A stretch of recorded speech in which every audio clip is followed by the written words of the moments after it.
Mi trabajo se titula Colombia frente al antisemitismo y la inmigración de judíos polacos y alemanes desde 1933 hasta 1948. Todo parte de este personaje. Este personaje yo lo entrevisté hace alrededor de 15 años o más. Es un personaje dentro de la comunidad judía bogotana, de los más conocidos y de los más queridos porque es un personaje increíble. Se llama Samuel Gutman.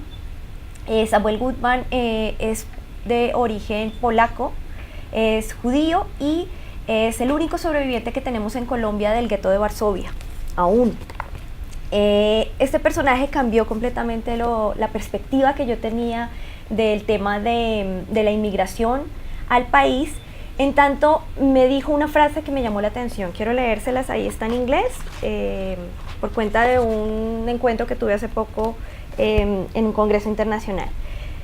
El famoso ministro de Relaciones Exteriores, Luis López de Mesa, dio la orden de que no permitieran entregar visas a ciertos judíos.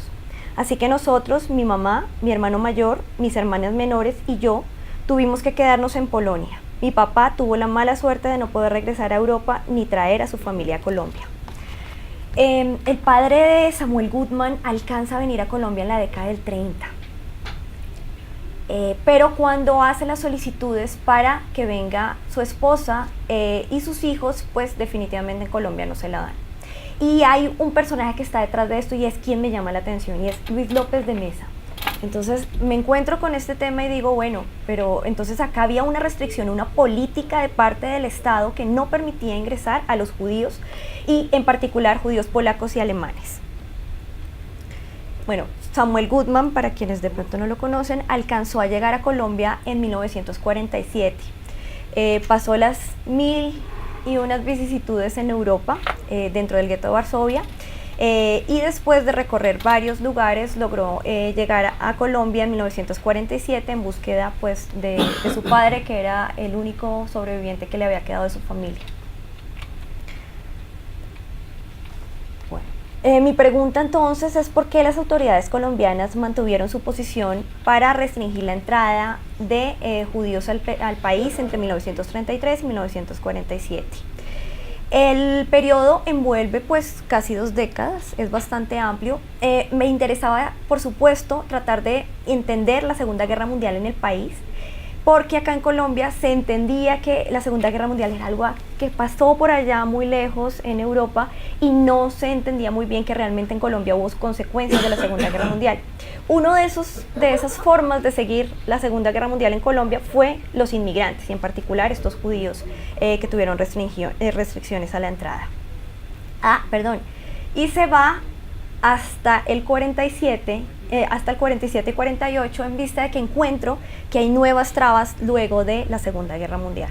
Entonces trato de mantener un periodo pues mucho más amplio, teniendo en cuenta que me encuentro pues con muchos obstáculos en diferentes momentos en la década del 30 y del 40. Bueno, en principio encuentro que existe un debate sobre la raza muy fuerte en Colombia en las décadas del 20 y del 30. Muchos antisemitas y otro tipo de intelectuales van a plantear la necesidad de que en Colombia necesitamos una inyección de inmigrantes. Entonces se dice, lo que necesitamos son inmigrantes de origen europeo, porque son blancos, porque son altos, porque van a ayudar a construir esta raza tan degenerada que tenemos en Colombia. Y son palabras literales las que les estoy mencionando. Tenemos por ejemplo, Luis López de Mesa está ahí, está Miguel Jiménez López también, y hay otros. Todos estos muy de corte eugenista, muy de derecha, y por supuesto la idea es inyectar a la raza colombiana otra raza mejor. Ahora bien, muchos judíos empiezan a ingresar al país, en particular desde la década del 30. Desde el 28 tenemos una oleada de judíos polacos muy fuertes que nosotros encontramos acá, por una familia en particular que escribe varios libros, que es la familia de los Guberek, y ellos escriben libros al respecto y son muy conocidos. Así que, encuentro que hay una oleada fuerte desde el 28, pero en particular desde la década del 30, y en principio estos judíos son bien recibidos. Más o menos desde 1933 a 34, una vez Hitler ya ascendió al poder, la cosa empieza a cambiar. y sobre todo ciertas secciones del Partido Conservador en nuestro país van a empezar a simpatizar con las políticas de Hitler y con las políticas de Mussolini. En particular hablo ya de Laureano Gómez. ¿Quién más podría estar ahí? Luis López de Mesa. Luis López de Mesa es particular porque él está dentro del Partido Conservador, pero tiene muchas ideas que se relacionan más con la derecha y con el conservatismo en este sentido, por lo menos. Y bueno, hay otros personajes, digamos, que ahorita de pronto les voy a mencionar. Y me encuentro también que parte del debate que empieza a surgir en la prensa aparece más o menos desde el 34 y el 35, muy fuerte en los periódicos colombianos, por cuenta de una figura que empieza a aparecer en el país, es la figura de los clappers, que en yiddish significaba el que toca a la puerta. Entonces eran comunidades de judíos polacos que llegaron al país y empezaron a establecer otra forma de ventas a plazos. Eso fue una transformación total en el país, por cuenta de pues, que no existía un sistema en el cual se pagara cuotas y mucho menos de personas que fueran hasta el lugar a venderles, digamos, de esa manera. Esta parte de los clappers es muy interesante, hay libros que han hablado sobre eso, estudios que han hablado sobre cómo esto democratizó de algún modo el acceso a muchas clases populares de ciertos artículos que eran anteriormente para ellos inaccesibles. O sea, no podían acceder a ellos porque el clapper no le importaba si era la señora de élite o era otra señora, lo que le importaba era poder vender y lo vendía a cualquier tipo de persona. Entonces hay estudios relacionados con ese tema que es pues como muy interesante. Esos clappers empiezan a formar parte de la agenda informativa y es algo que me llama mucho la atención.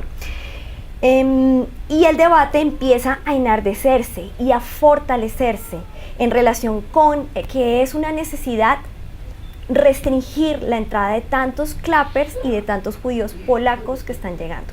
Acá también hay que destacar algo, y es que el polaco se empieza a convertir en sinónimo de judío de cualquier parte de Europa. No importa si es alemán, si es de Checoslovaquia, no importa. Para ellos en la prensa se encuentra polaco como un sinónimo de cualquier tipo de judío de Europa. Lo que me hacía suponer a mí que la mayor parte de estos judíos pues era de Polonia. Posteriormente encontré un documento en el Ministerio de Relaciones Exteriores en el cual se establecía un listado de los judíos que estaban en Colombia de origen polaco. Esto es para el 36 y más o menos alcanzan ellos a enlistar 1050 personas. Habrá que revisar cuántas no estaban, digamos, registradas ante el Ministerio de Relaciones Exteriores y cuántas llegaron del 37 en adelante. Acá les muestro unas caricaturas que son fuertísimas en relación con el antisemitismo que se empieza a construir en el periodo. Son de un periódico Anacleto, de una revista en realidad, que se llama Anacleto, y es una revista conservadora. Y fíjense ustedes la primera caricatura, que la encontramos acá, en la cual se trata de una mujer que representa a Alemania, que se está sacudiendo a los piojos que son representados como judíos. Esto se acompaña de un acróstico en el cual está un poco más explicado a qué se refieren en cada uno de los casos, y fíjense que se dirigen hacia un barco que va hacia Colombia. Son digamos representados y se hacen unas fuertes alusiones a que son como una carga para el país. Fíjense la siguiente caricatura, por ejemplo, se trata de un pan gigantesco que es el comercio nacional, y entonces ya se le empiezan a poner una serie de adjetivos, acaparador, estafador, mala fe, ratería, prófugos, bueno, cantidad de descripciones y adjetivos que se le dan a los judíos inmigrantes que vienen en esa época y que generalmente pues son de corte muy, muy negativo. Y por supuesto en la última encontramos a un colombiano. Fíjense también cómo se construye la figura del colombiano, y con un judío encima, pues que está recargándose sobre el personaje que está en la parte inferior. me llamaba la atención cómo se representaban ellos mismos, cómo se representaban los colombianos y cómo representaban al otro. Hay un tema ahí de la otredad que me llamaba mucho la atención y que ayuda también a la construcción del por qué, o a la pregunta del por qué en Colombia hay cierta xenofobia, que es algo que nosotros en muchos casos no nos hemos preguntado. Sabemos que no somos un país de inmigrantes, pero cuando uno va a ver que se ha intentado ciertas oleadas o ciertos flujos migratorios, hablo en este caso de los judíos, pero también en esa misma investigación encontré que para los gitanos fue exactamente igual, y para otras comunidades a lo largo de la historia no ha habido puertas del todo abiertas. Entonces ese discurso que se hablaba sobre la raza pues fue deconstruyéndose a lo largo de la década del 30 con la entrada de la Segunda Guerra Mundial, pues primero con la entrada de la Cancillería de Hitler y luego con la entrada de la Segunda Guerra Mundial. La pregunta era, bueno, pero si estos inmigrantes de origen polaco eran judíos, pero eran blancos, eran exactamente con el corte que se esperaba por parte de estos intelectuales, entonces, ¿por qué no dejarlos entrar? Y encontré varios elementos. Uno es la categoría prismática del judío, y es que dependiendo del ángulo desde el cual se pare el personaje, entonces se le ve de una forma. Entonces, si era, por ejemplo, capitalista, entonces se le veía como comunista y pues no. Si era comunista, entonces se le veía como capitalista. De algunos ángulos se le veía como usurero, como la competencia económica, y de otro lado, por supuesto, el país del Sagrado Corazón, como los asesinos de Dios. Y lo decían de esa manera propiamente hablando. Bueno, y entonces empiezo a encontrar un debate muy fuerte en la prensa colombiana entre las décadas del 30 y del 40. Más o menos logré agrupar los argumentos para evitar la inmigración de judíos polacos.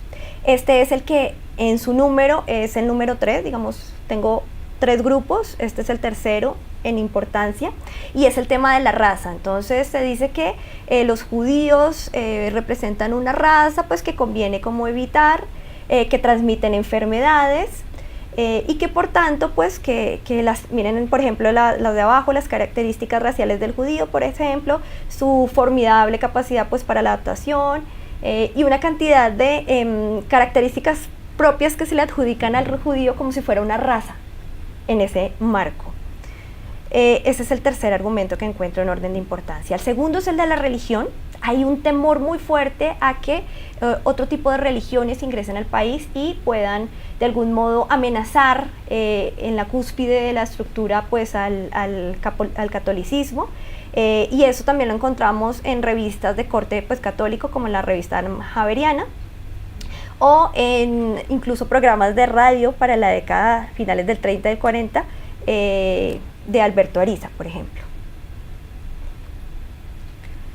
Y el más importante de todos, o el que en mayor número encontré como el argumento fuerte, es el tema del nacionalismo y de la competencia en relación con el comercio. Entonces, por ejemplo, fíjense en este aviso: no compre usted en almacenes de los judíos. Y muchos avisos en contraposición: compre en almacén de colombiano. En fin, fíjese que ellos pues traen otro tipo de artículos que muchas veces no pagan impuestos en el país, o muchas veces no incluyen a los colombianos en el país. Bueno, cantidad de cosas en relación con este tema, y el nacionalismo como una tendencia importante para poder plantear la defensa de ese extranjero que venía a de pronto reproducir otras actividades comerciales en el país. Fíjense este titular: con ingeniosos sistemas se burla el control de las cuotas de inmigración. Y ahí hay todo un reportaje de cómo muchos judíos pues empezaron a encontrar trabas en la inmigración a partir del 36, los polacos, y los alemanes a partir del 38. Las cámaras de comercio en particular del país son muy fuertes en pedirle al gobierno que tiene que restringir la llegada de judíos al país. Son los más, digamos, activos en este debate. Y por tanto, entonces se encuentra el decreto 1194 del 36, en el cual se restringe la inmigración no de judíos solamente, sino se habla de polacos. Y el decreto 1752 del 38, en el cual sí se habla de judíos de origen alemán. Y aparece posteriormente en el 39 una orden consular. Esto es el decreto 1752, es de finales del 38 y a principios del 39. se hacen unos documentos como muy secretos dentro del Ministerio de Relaciones que solo llegan a los cónsules, en el cual se es más claro. Entonces, el ministro de Relaciones Exteriores, López de Mesa, dice, por favor, oponer todos los obstáculos humanamente posibles a las visas de nuevos pasaportes de judíos, de elementos judíos. Esa es otra categoría importante, ¿no? Son elementos, ni siquiera es personas, bueno, o con otro tipo de categorización. Y me encuentro también que el presidente del momento estaba también enterado y era quien en últimas revisaba casos excepcionales y permitía o no ingresar a algunos judíos al país. Es decir, en últimas se lo pasaban al presidente, pero él, la dirección que tenía era, por favor, la mayor parte vamos a restringirla. El presidente es Eduardo Santos, en el contexto del 38 al 42, tío abuelo de nuestro actual presidente de la República. Bueno, encuentro que además del debate en la prensa existen otro tipo de acciones entre el 40 y el 48. Existe un intento de expulsión en 1942, es un intento liderado por el presidente, posteriormente presidente, pero en ese momento es un político conservador, que es Laureano Gómez, quien a través del periódico El Siglo hace un intento de recolección de firmas para solicitar la salida de este tipo de inmigrantes de territorio nacional. Cosa pues que no llega a mayores, pero sí llama la atención que se intenta por lo menos a través de la prensa. Se hace una negación inicial, por lo menos, del estatus legal de sus asociaciones. Por ejemplo, la asociación Montefiore, que es una organización pues, de judíos que querían simplemente asociarse pues, de acuerdo con su condición, se les niega entre el 40 y el 43. Hay propaganda urbana muy fuerte en contra de ellos. En el 45, panfletos que circulan en contra de sus comercios y pues tratando de que la gente pues deje de ayudarlos o de comprar en sus comercios o de comprarles pues digamos puerta a puerta. Y finalmente en 1946 encuentro que existe un boicot en Colombia, en particular acá en Bogotá. Se da por cuenta de una pelea entre un judío polaco y un colombiano, al parecer por un lío de faldas, pero en últimas termina esto llevándose hasta la prensa.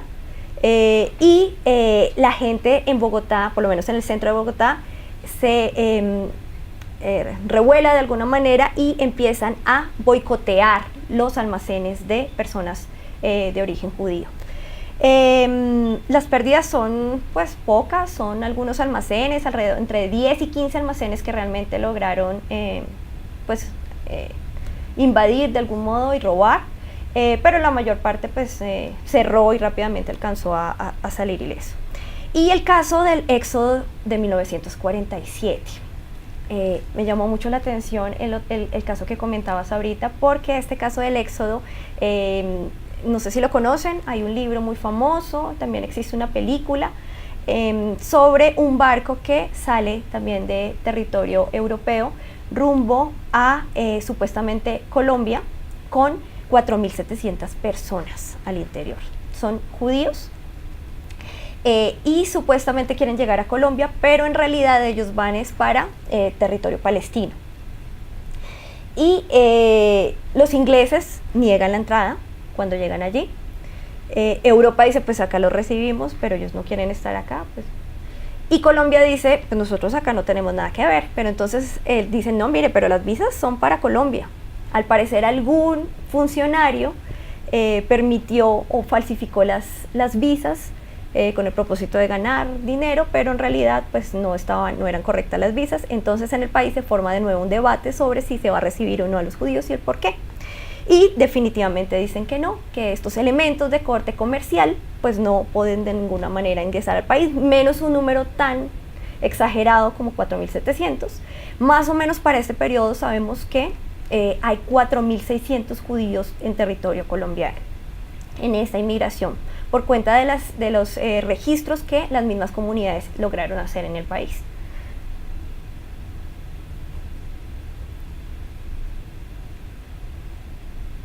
Esta cifra, digamos, se contrapone a la de un investigador que encontró que habían sido 6.000. Este investigador es Newman, es de corte alemán, pero las comunidades judías, digamos, se contraponen y dicen, no, realmente fueron 4.600 para este contexto. Como les digo, las cifras son difíciles realmente de conocer, porque el archivo del Ministerio de Relaciones tiene serios problemas, hay muchos vacíos, hay documentos que no están, que los sacaron en algún punto, entonces pues es difícil trabajar, digamos, con lo que hay allí. Lo que sí sabemos es que hubo alrededor de 15.000 solicitudes que fueron negadas, es decir, de 15.000 personas que no pudieron ingresar al país por cuenta pues de esta legislación colombiana que restringió la entrada al país de muchos judíos. Acá tengo algunos casos, apenas el primero de la izquierda es Daniel Edel, quien contó que pues algunos de sus parientes pues intentaron traer, su mamá por ejemplo trató de traer a su abuelo y a su segunda esposa al país, pero Luis López de Neza pues negó la entrada. En la parte inferior también, por acá, encuentran a toda esta familia. Solamente pudieron venir al país la mamá, que es de pronto la que encuentran en el centro, y el hijo. De resto, todos ellos tuvieron que quedarse en Europa porque no pudieron ingresar al país por cuenta de la legislación de Luis López de Mesa. Y algunos otros que encontré, traté de hacer un registro de algunos judíos que encontré en los listados del Ministerio de Relaciones Exteriores y un poco cruzarlos con la base de datos de Yad Vashem para lograr ver cuáles de esos formalmente se conoce que murieron. Entonces saber un poco cuáles habían solicitado permiso para ingresar a Colombia y cuáles realmente están registrados como asesinados durante la Segunda Guerra Mundial, y encontré algunos de estos nombres, como Selma Gossels, Isidoro Goldschmidt, Frieda Grunenwald de Reinhardt, Hermann Reis, Clara Reis, Gisela Graf de Fechenbach y Adolfo Fechenbach, Natalie Goldschmidt, entre muchísimos otros. Sabemos que alrededor de 15.000. Bueno, y de este modo pues Colombia perdió la oportunidad de enriquecer su diversidad cultural, que era algo muy importante hasta la actualidad, y muchos judíos pues tuvieron que morir en los campos de Hitler y en general en toda el terror que se vivió en Europa durante la Segunda Guerra Mundial. Eso es todo. Muchas gracias.